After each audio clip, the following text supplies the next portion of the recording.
Hey everybody, it's Paul from Legacy Lumber, and in this video I'm going to give you a description of how our radio frequency vacuum kiln works.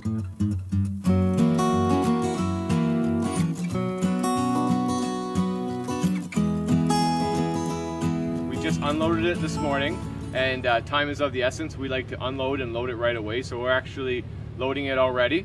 So we've caught it kind of, not about halfway, but about a quarter of the way done. There's 4 layers that we're going to load in here. So we're going to have a look now. This is the vacuum kiln that you see in the background, and what it is about a 20-foot long chamber that can fit a timber cart about 16.5 feet long. So you can see here on our timber cart, it's always a jigsaw puzzle. So we have 2 boules of Canadian black walnut that are about 8 to 8.5 feet long.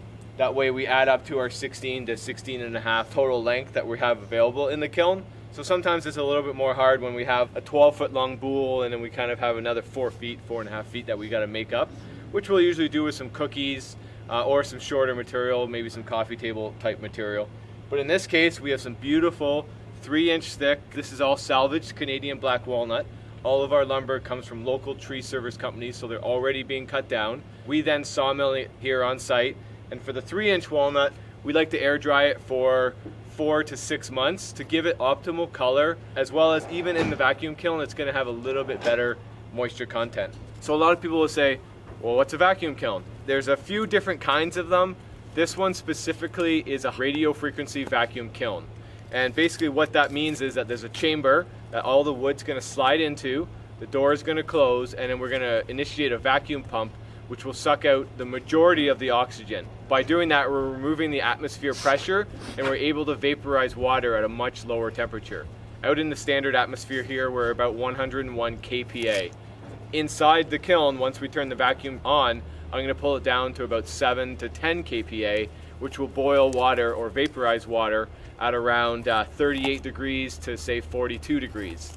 As the wood dries out, I'll raise the vacuum up a little bit to get to higher temperatures, but in general, you'll have lower temperatures in a vacuum kiln drying. The other advantages are that it holds the material very, very flat. Inside the kiln, we can see if we come here, this is the chamber. We have a hydraulic press that's going to push down on the wood, and as the wood dries, it will actually adjust and apply more pressure.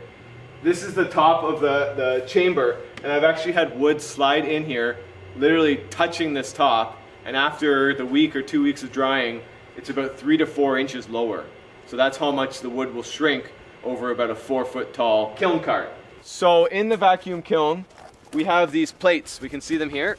And this is actually going to transfer the radio frequency from a plate to the other plate, and the wood is in between. What we're trying to achieve with that is that the electricity that's flowing from plate to plate is actually shaking the water molecule at about 6,800 times per second. That creates friction and that creates heat.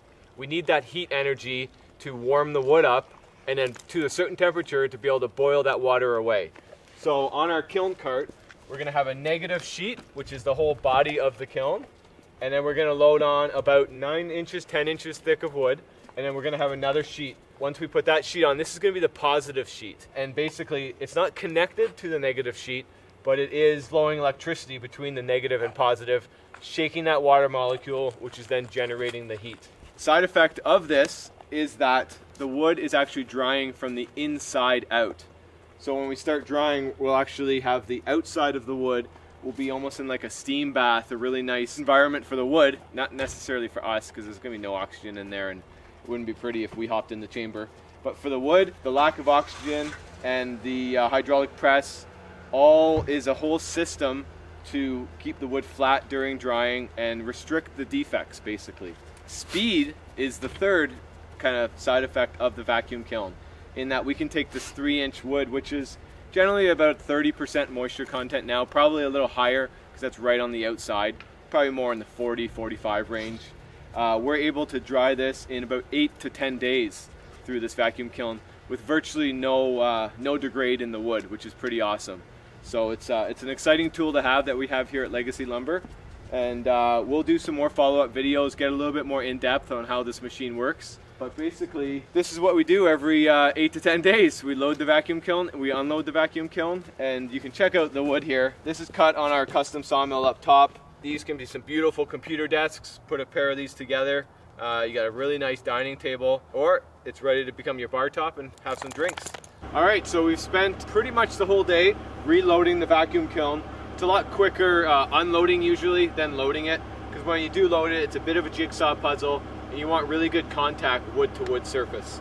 So as we can see here, we have about 4 feet of total height. We also have about 4 feet of width, and then the cart itself is 16.5 feet long. So we've maximized our yield pretty good. We have an 8-foot bowl, an 8-foot bowl, 2 more 8-footers. Then we have, I guess, a pair of 10s or 12s, I forget. I think actually 11-footers. And then right here, we made up the extra space with some 4.5, 5-foot long slabs. So I always try and maximize the amount of wood that goes in here, because the amount of electricity it uses is going to be the same. So the cost to dry the wood, it just makes sense to put as much in as you can. And we're going to roll it in right now. So let's do it.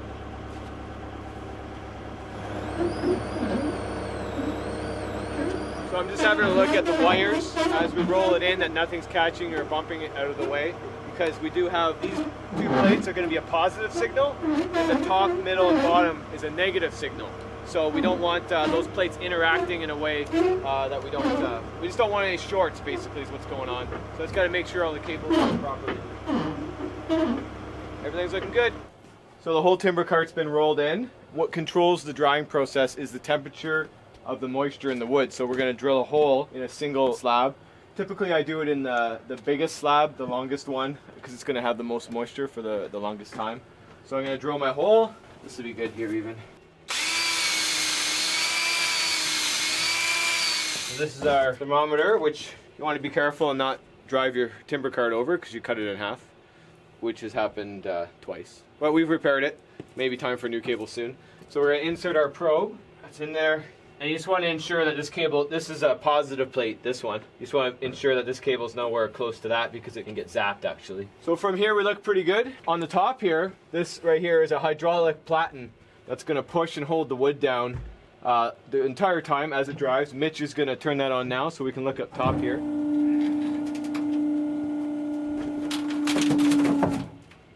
So you can see how that's going to hold the wood flat, and as the wood shrinks, it's going to continuously add pressure and try and keep the wood as flat as we can. We're going to go ahead, we're going to close up the door now. So big, crazy heavy door.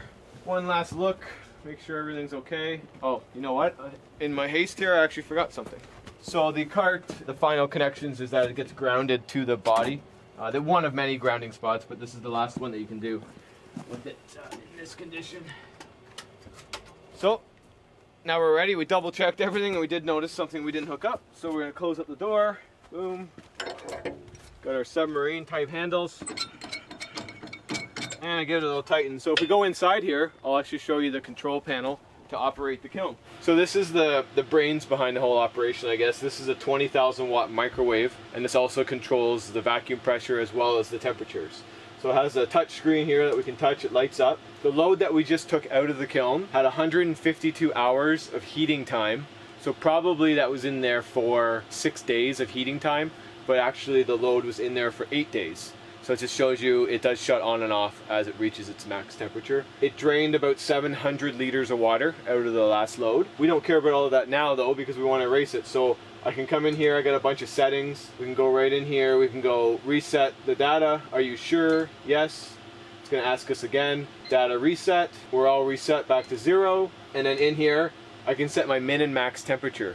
So when I'm doing 3-inch thick walnut, I'm going to have my max temperature at about 40 degrees Celsius, and I'll have a low of about 38 degrees. So this machine is going to heat up to 40 degrees Celsius. Once it hits that, it'll shut off and then cool down until 38, and then turn back on and heat to 40, and it's going to repeat that. Throughout the 8 to 10 day cycle, I'll be raising those temperatures along the way. There's also a vacuum pressure, which we're in an atmosphere of 101 kPa, and I'm going to be pulling it down initially to 9 kPa, and then it will rise to 12. Again, the vacuum pump will kick on and pull it back down to 9, and it'll cycle just like that.